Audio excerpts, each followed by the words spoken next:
জোট মনোনীত প্রার্থীকে নিজ দলের প্রতীকে ভোট করার বিধান রেখে আরপিও সংশোধন করে রাষ্ট্রপতির অধ্যাদেশের গেজেট জারি করেছে আইন মন্ত্রণালয়।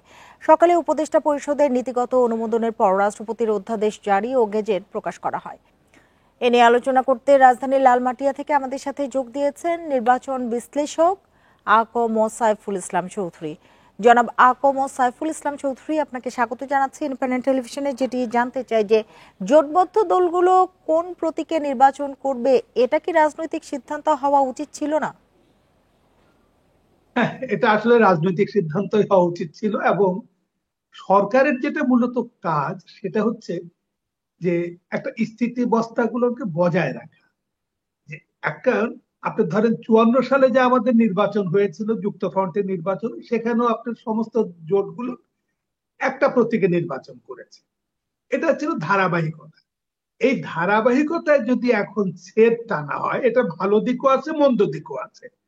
এখন আমরা মন্দ দিকটা যদি যাই, সেটা হচ্ছে যে একটা স্থিতিবস্থাকে নষ্ট করা হলো। যদি এখন নির্বাচনের এই অধ্যাদেশটার বিরুদ্ধে যদি কেউ রিট করেন, এখন রিট করলে দেখা যাবে যে আমাদের তফসিল ঘোষণার জন্য আর মাত্র আছে সপ্তাহ পাঁচেক সময় হাতে। এটা ঝুলে যেতে পারে। তার মানে এই জিনিসটা করতে গেলে পারে, যেহেতু একদল চাচ্ছিল যে জোটবদ্ধ প্রতীক হোক, এক প্রতীক হোক, আরেক দল চাচ্ছিল যে ভিন্ন প্রতীক হোক আরেক হোক, অর্থাৎ দুই দিকেই কিন্তু জোরদার দাবি। জোরদার দাবি যদি পূর্বের অবস্থা বহাল থাকতো তাহলে কেউ কোর্টে যেতে পারতো না। কিন্তু যেহেতু পূর্বের অবস্থানটার পরিবর্তন হয়ে গেছে, সে কারণে পূর্বের অবস্থান পরিবর্তন হওয়াতে কেউ এখন কোর্টে যেতে পারবে। কোর্টে গেলে নির্বাচন ঝুলে যাওয়ার একটা আশঙ্কা আছে। আবার এটা ভালো দিক হচ্ছে যে যারা নির্বাচন করবে তারা তার নিজের যে কোমরের জোর কার কত, এটা সে প্রদর্শন করতে পারে। আবার আরেকটা দিক যেটা আমরা চিন্তা করি, দেখেন আমরা গত নির্বাচনগুলো দেখেছি যে আমাদের তাবড় তাবড় নেতারা, তারা কিন্তু নিজের দল ছেড়ে একটা বিশেষ দলের যে তাদের মনোনয়ন নিয়ে নির্বাচন করেছে। কারণ এমপি হওয়াটা একটা মোক্ষ। এই মোক্ষ হওয়ার আশায় যদি এখন, যেহেতু আপনার ছোট দলগুলো তার নিজের প্রতীকে নির্বাচন করতে না পারে, তারা যদি এই অবস্থায় নির্বাচনের আগে যদি দলই পরিবর্তন করে ফেলে, আমাদের কিন্তু দল পরিবর্তনের জন্য আপনার কোনো সেই সমস্যা নেই। আপনার নমিনেশন পেপার সাবমিটের আগের দিনও দল পরিবর্তন করলে হয়ে গেল। তারা যদি এখন ইসলাম চৌধুরী, এর মাধ্যমে সমঝোতা বা আসন ভাগাভাগির যে রাজনীতি, সেটি কি বন্ধ হবে? বন্ধ হবে না, আরো বরঞ্চ বেড়ে যাবে।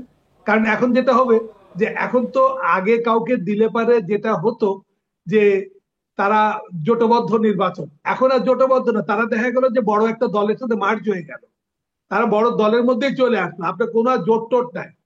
এখন সেই অবস্থায় বরঞ্চ বড় দলগুলো, এখানে আমাদের বড় দল ছোট দলের যে রাজনীতি, ছোট দলটা তো আর পরিবর্তন আনতে পারে না। বড় দলগুলো আপনার একটা পরিবর্তন আনতে পারে। সেই বড় দলগুলোর জন্য এটা কিন্তু তাদের একদল মনে করতেছে যে এটা একক প্রতীক হওয়াতে, মানে ভিন্ন প্রতীক হওয়াতে লাভবান হলো। অন্য দল এখন দেখা যাবে যে যারা একক প্রতীকের পক্ষে, তাদের দলে এখন কিন্তু অন্যরা যোগদান করবে, এবং দলে যোগদান করে যে তাদের দলীয় প্রতীক নেয়, তারা বরঞ্চ বেশি লাভবান হবে। জি, হ্যাঁ, ব্যালট পেপারে মার্কার সংখ্যা বাড়াতেই কি সরকার একগুঁয়েমি করলো কিনা? এটা তো ব্যালটে তখন মার্কা যদি ওইভাবে মার্কা বেড়ে যাবে, তা মার্কা বাড়া, আপনি এতগুলো দল আছে, আপনি তো ধারণা করতেই পারেন যে আপনি ব্যালটে 50-60টা মার্কা থাকতেই পারে, কারণ স্বতন্ত্র এটা সেটা মিলে থাকতেই পারে।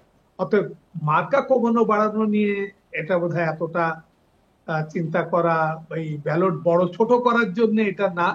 এটা আসলে রাজনৈতিক সমঝোতা ছাড়া এটা করাটা, এটা আসলে একটা ভুল হয়েছে। সে রাজনৈতিক সমঝোতা করা উচিত ছিল। জি, জনাব আকম সাইফুল ইসলাম চৌধুরী, আপনাকে অনেক ধন্যবাদ আমাদের সাথে যোগ দেওয়ার জন্য, আমাদের সময় দেওয়ার জন্য।